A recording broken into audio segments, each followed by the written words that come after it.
Good morning friends, welcome back to my channel. आमी शम्पा चले एसेछि तोमादेर सामने सकाल सकाल एक सुंदर ब्रेकफास्टर रेसिपि निये। हाँ बंधुरा, छेलेर आबदारे आज के एक नतून धरनेर ब्रेकफास्टर रेसिपि तोमादेर साथे शेयर करलाम।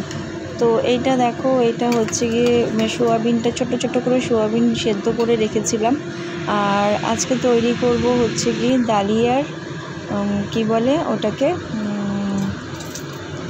ডালিয়ার পোলাও। তো দেখো ফার্স্টে ঘি আর সাদা তেল গরম করে নিয়েছি, তারপর দিয়ে দিয়েছি গোটা গরম মশলা ফোড়নে। আর আজকে পোলাও পোলাওর মধ্যে তোমরা এর মধ্যে চাইলে ভেজিটেবিল দিয়েও করতে পারো বা নর্মাল যেরকম পোলাও হয় সেরকমভাবেও করতে পারো। তো আজকে আমার ঘরে ভেজিটেবিল ছিল না, তো সেই জন্য শুধুমাত্র পেঁয়াজ দিয়ে এটা করেছি। তো দেখো ফার্স্টে গোটা গরম মশলাটাকে ফোড়ন দেওয়ার পরে এখানে একটা গোটা পেঁয়াজকে কুচিয়ে দিয়ে দিয়েছি।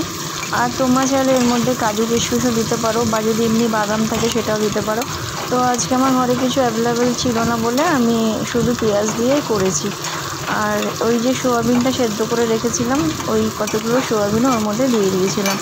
তো এটা ফার্স্ট টাইম আমি রান্না করলাম, তো ভীষণই খেতে সুন্দর হয়েছিল। আর একদম পোলাও যেরকম ঝরঝরে হয় ঠিক সেরকমভাবেই হয়েছিল। আর এইভাবে করলে পোলাওটা ঠিক সেম মাপ দিয়ে করলে একদম পোলাও ঝরঝরে হয়, সেটা তুমি যেটা দিয়েই করো না কেন। তো দেখো সোয়াবিনের টুকরোগুলো দিয়ে দিলাম, সেদ্ধ করা সোয়াবিনের টুকরোগুলো যেগুলো একটুখানি ভাজা ভাজা করে নিয়েছিলাম। আর আমার ছেলে যেহেতু ঝাল খায় না বলে আমি এখানে ঝালটা পুরোটাই স্কিপ করে গেছি। তোমরা চাইলে কিন্তু এর মধ্যে কাঁচা লঙ্কা কুচিও অ্যাড করতে পারো, চাইলে টমেটো কুচি দিতে পারো। তো দেখো এই যে এখানে আমি ডালিয়া নিয়ে নিয়েছি, ঠিক যে কাপ বলো যে বাটি বলো যে যার মধ্যে ডালিয়া নেবে ঠিক মাপটা যেন ঠিক সেরকমভাবেই হয় জলের। তো আমি এক বাটি ডালিয়া নিয়ে নিয়েছিলাম, আর এক বাটি ডালিয়া নিলে ঠিক তার সঙ্গে 2 বাটি জল নিতে হবে। ঠিক যে বাটিতে ডালিয়া নিয়েছি সেই বাটিতেই জল নিয়ে নিতে হবে, তাহলে কিন্তু একদম ডালিয়াটা পুরো ঝরঝরে হবে। মাপটাকে কিন্তু বারবার বলছি একদম সেম রাখতে হবে। তোমরা যারা যারা ডালিয়া পোলাও করেছো তারা তোমরা আশা করি সবাই জানো। আর আমি একটু এর মধ্যে হলুদ অ্যাড করেছিলাম, অনেকে চাইলে সাদাও করতে পারো। আমি নেটে যে রেসিপিগুলো দেখেছিলাম মোটামুটি সাদাই দেখেছিলাম, তো আমি ভাবলাম একটুখানি পোলাওটাকে কালারফুল করব বলে এর মধ্যে একটুখানি হলুদ অ্যাড করে দিয়েছিলাম।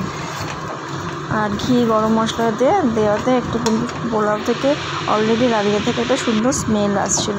তো দেখো এটাকে মোটামুটি ভাজা ভাজা করে নিয়েছি। আর আমি একটুখানি এর মধ্যে আদা বাটা দিয়ে দিলাম, তোমরা চাইলে দিতেও পারো না দিতে পারো। নর্মালি আমি পোলাওতে আদা বাটা দিই বলে এর মধ্যে একটু আদা বাটা দিয়েছিলাম, যাতে স্বাদ আর গন্ধটা আরও সুন্দর হয়। তো আদা বাটাটা দিয়ে দেখো ভালো করে এটাকে নাড়াচাড়া করে নিচ্ছি, একদম একটুখানি হালকা হালকা ভাজা ভাজা করে নেব। তো দেখো মোটামুটি হয়ে গেছে। আর এবার কিন্তু জলটা কিন্তু যে মাপে বললাম তোমাদের ঠিক সেই মাপেই দেবে। আমি এখানে ঠিক 2 বাটি জল দিয়ে দিয়েছিলাম, তার থেকে একটু কমও না একটু বেশিও না। আর এর মধ্যে একটুখানি আমি নুন অ্যাড করে দিয়েছিলাম, আর দিয়ে দিয়েছিলাম পরিমাণ মতন মিষ্টি। চাইলে কেউ বেশি মিষ্টি খেলে বেশি দিতে পারো, কম চাইলে কম দিতে পারো, সেটা যার যার টেস্টের ওপর নির্ভর করে। তো দেখো এবার এটাকে দিয়ে সব কিছু মিশিয়ে দিয়ে এবার এটাকে ঢাকা দিয়ে দেবো। এই যে দেখো আমি এখানে চিনিটাও অ্যাড করে দিচ্ছি। এটাকে ঢাকা দিয়ে এবার এটাকে হওয়ার জন্য টাইম দিতে হবে। তারপর একদম ফাইনাল লুকে তোমাদের সঙ্গে দেখাচ্ছি। চিনিটা ভালো করে নেড়ে দিলাম, নেড়ে এরপরে এটাকে আমি জাস্ট ঢেকে দেবো। আর একদম গ্যাসের আঁচটা সিম করে দিতে হবে, সিম করে দিলে ওটা ভেতর থেকে আস্তে আস্তে সেদ্ধ হবে। তো এই দেখো আমার কিন্তু মোটামুটি হাফ কুকের বেশিটাই হয়ে গেছে।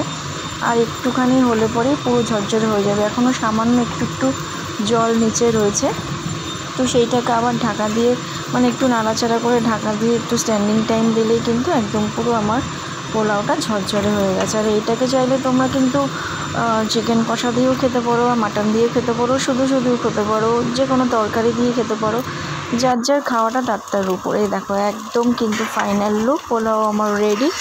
একদম দেখো ঝরঝর হয়ে গেছে, তোমরা আশা করি দেখলেই বুঝতে পারছো প্রত্যেকটা চালের মতন কিন্তু ডালিয়াগুলো ঝরঝর করে পড়ছে। তো দেখো একদম ফাইনাল লুক, আমার পোলাও রেডি। এর মধ্যে একটুখানি ঘি ছড়িয়ে দেবো আর দিয়ে দেবো একটুখানি গরম মশলা গুঁড়ো, ব্যাস তাহলেই তৈরি আমার পোলাও ডালিয়ার